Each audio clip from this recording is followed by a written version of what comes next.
క్రైస్తలో ఈరోజు దేవుని యొక్క వాగ్దానము కీర్తనలు 56వ కీర్తన 9వ వచనం. దేవుడు నా పక్షంలో ఉన్నాడని నాకు తెలియను. దేవుడి వాక్యం నిలిచింది గాక.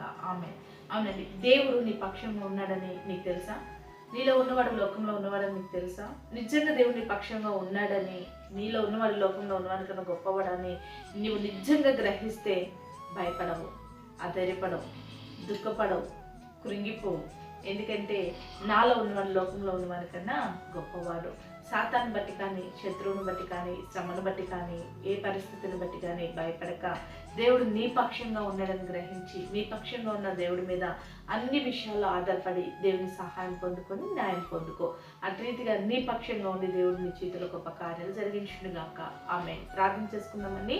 సకల ఆశీర్వాదాల కారణభూతులమైన మా ప్రియ పరలోక తండ్రి యొక్క ప్రార్థనలు వస్తున్న ప్రతి బిడ్డని జ్ఞాపకం చేసుకుని ప్రభా, నీ బిడ్డలు ఏ విషయంలో భయపడుతున్నారు వారి పక్షంగా నీ ఉన్నాం గ్రహించి నీ మీద వారు ఆధారపడి వారి జీవితంలో న్యాయం తీర్చుకుంటూ సహాయం చేయమని యేసు నామములో ప్రార్థిస్తున్నాం తండ్రి.